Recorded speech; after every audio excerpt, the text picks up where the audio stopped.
Praise the Lord. పునరుద్ధానుడైన యేసు క్రీస్తు నామంలో మీ అందరికీ నా శుభాభివందనాలు.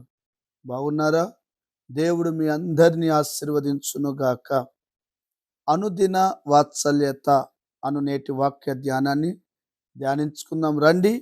పరిశుద్ధ బైబిల్ గ్రంథములో ఆది కాండము 24వ అధ్యాయము మొదటి మాటను చదవగా విందాం. అబ్రహాము బహుకాలము గడిచిన వృద్ధుడై ఉండెను. అన్ని విషయములలోనూ యెహోవా అబ్రహామును ఆశీర్వదించెను. ఆమేన్. దేవుని ప్రజలారా, దైవ జనాంగమా, ఈ వాక్యము సూటిగా ఈ ఉదయకాలం ప్రభు నీతోనే మాట్లాడుతున్నాడు. అబ్రహామును మన ముందుంచి మాట్లాడుతున్నాడు. అబ్రహాము అంట అవసాన కాలంలో నిండు ముదిమి వయస్సులో దేవుడు అతని గురించి చెప్పిన విషయం ఏంటో తెలుసా? అబ్రహాము దేవుడు అన్ని విషయములలో ఆశీర్వదించెను. కొన్ని విషయములలో కాదు, అన్ని విషయములలో ఆశీర్వదించెను. ఈ రోజున చాలామంది కుటుంబంలో ఆశీర్వాదము అనేది కరువై ఉందగా. ఆశీర్వాదం అనే మాట నీ కుటుంబంలో లేదుగా, నీ పిల్లలలో లేదుగా, నీ వ్యాపారంలో లేదుగా. నువ్వు ఆశీర్వాదాన్ని చూడలేక ఎన్నో సంవత్సరాలు కన్నీరు మున్నీరైపోతున్నావుగా. అబ్రహామును ఆశీర్వదించిన దేవుడు నిన్ను ఆశీర్వదించునుగాక.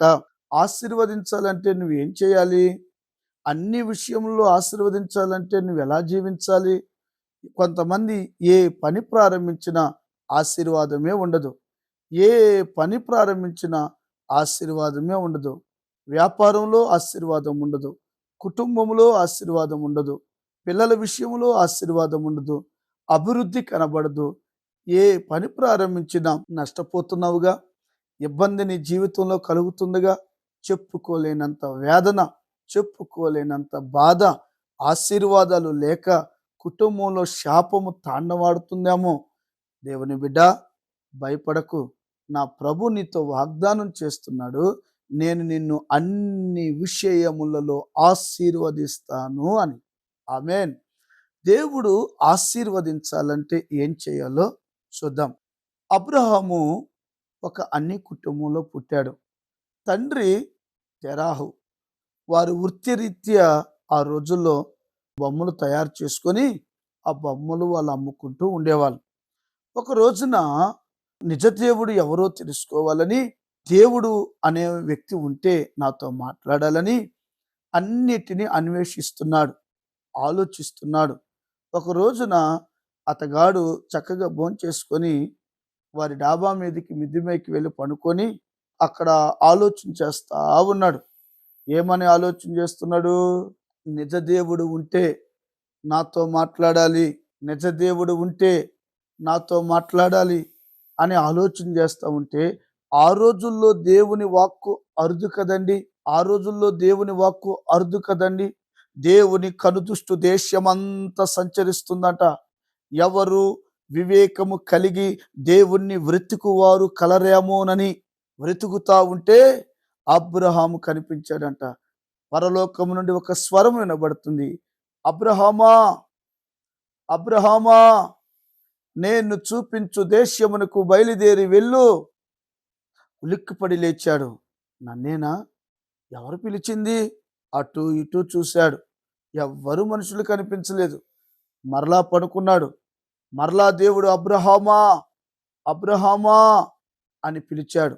బైబిల్లో అన్ని విషయాలు రాయబడి ఉండవు కదండి. వెంటనే ఆ మాటను విన్నాడు, విశ్వసించాడు. దేవుడనే వ్యక్తి ఉన్నాడు, ఆయన పరలోకంలో ఉంటాడు, ప్రజలతో మాట్లాడతాడు. విశ్వసించాడు. కుటుంబాన్ని, తన భార్యను తీసుకున్నాడు, బయలుదేరాడు. ఎక్కడికి వెళ్ళాలో ఎరుగకయే బయలుదేరాడు. ఈ ఉదయకాలము నీవు అన్ని విషయంలో ఆశీర్వదించాలంటే దేవుని మాట విని నడుచుకుందువుగాక. ఆమేన్. నీ దేవుడైన యెహోవా మాట విని ఎడల ఈ భూమి మీద ఉన్న సమస్త జనుల కంటే నేను నిన్ను హెచ్చిస్తాననే వాగ్దానం ఉంది కదా.